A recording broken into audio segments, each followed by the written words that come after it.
सासंग जी बड़े प्यार और सत्कार से कान्हा जी दास निरंकारी। सासंग जी आज दास कुछ भक्ति आप लोग के सामने रख रहा है, आशा है प्रवान कीजिएगा। सासंग जी आज का टॉपिक है भक्ति का फल भक्ति पाएं। सासंग जी भक्ति का फल भक्ति पाएं, आशा है प्रवान कीजिएगा। सासंग जी प्रभु को पाना भक्ति है, भक्तों के लिए यह भक्ति का उत्तम स्रोत सूत्र है। सासंग जी जो प्रभु को गुरु कृपा से पा गया वह धन्य हो गया। सासंग जी वह भक्ति की बूंद नहीं, भक्ति का महासागर पाकर उसमें गोते लगाने लगा। सासंग जी गुरु रामानंद जी ने गंगा तट की सीढ़ियों से उठाकर कबीर जी ने कहा, उठो राम के प्यारे राम कहो। सासंग जी गुरु का इशारा समझ चुके कबीर जी को राम का पता गुरु के एक वाक्य से चल गया। वे उठे और भक्ति की सीढ़ियाँ चढ़ते हुए भक्ति की उच्चतम अवस्था पर पहुंचकर कह उठे, अब तो जाए चढ़े सिंहासन मिलबो सारंग पानी।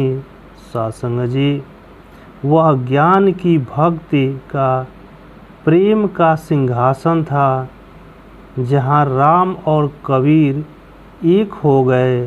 सासंग जी दोनों में कोई भेद न रहा, एक ही भक्ति की अनन्य भक्ति है। सासंग जी और इसका सौंदर्य ऐसा है जहाँ दुई भाव रह ही नहीं जाता। अहम ब्रह्मासि तत्त्वमसि, मैं ब्रह्मा हूँ, जो तुम हो वही मैं हूँ।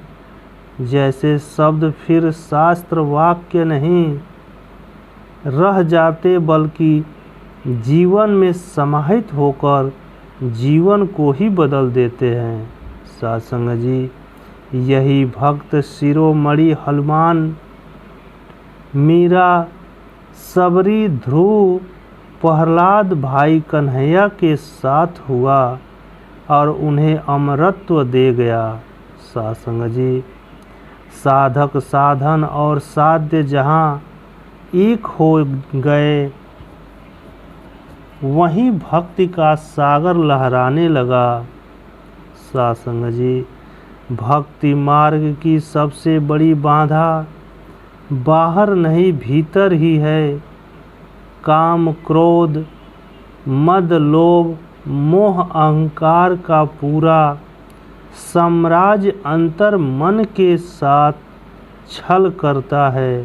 सासंग जी गुरु ही इनसे छुड़ाता है, इसलिए भक्तों ने गुरु को गोविंद से बड़ा कहा। सासंग जी माया ने छला पर गुरु ने छुड़ाया, बंधन मुक्त किया। गुरु ने माया से मुक्त कर ब्रह्मा से युक्त कर दिया। सासंग जी संसार में तरह तरह से भक्त की जाती है।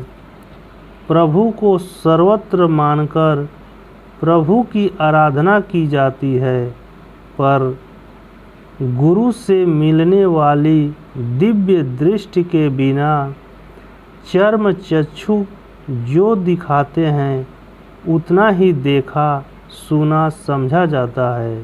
सासंग जी आंतरिक आंखें खुले तो ब्रह्मा का विराट स्वरूप नजर आए, वरना युद्ध भूमि में खड़े अर्जुन की तरह केवल युद्ध स्थल सेनाएं कौन अपना कौन सा पराया आदि ही दिखेगा। सासंग जी, जीवन में सतगुरु आए और सचेत करके कहे कि देख मेरा विराट स्वरूप, तो मैं फिर विलंब कहाँ। सासंग जी, फिर तो एक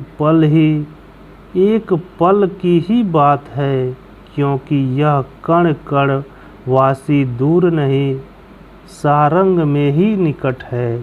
सासंग जी, बड़े प्यार से कहना जी, धन निरंकार जी। सासंग जी, परमात्मा को पा लेने के बाद इसमें रम जाना, इसका हो जाना तथा समस्त जड़ चेतन जगत को प्रभुमय देखना ही भक्ति है।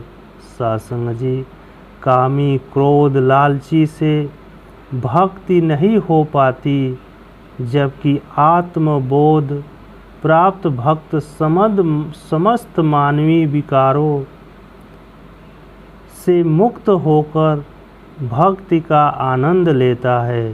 सासंग जी, तथा स्वयं और जगत का कल्याण करता है। सासंग जी, अभिमान शून्य होना भक्त की अनिवार्य शर्त है। चाखा चाहे प्रेम रस, राखा चाहे मान, यह भक्ति पथ के पथिकों के लिए उचित नहीं है। सासंग जी, गुरु चरणों में मिट चुका महात्मा मुख्य मंच पर बैठा है या फर्श पर, कोई फर्क नहीं पड़ता। सासंग जी, एक नगर में सत्संग हो रहा था। महात्मा पुष्पों से सजे श्वेत मंच पर विराजमान हुए। जगत में संत असंत सब हैं, भ्रमित लोग झगड़े पर उतारू हो गए।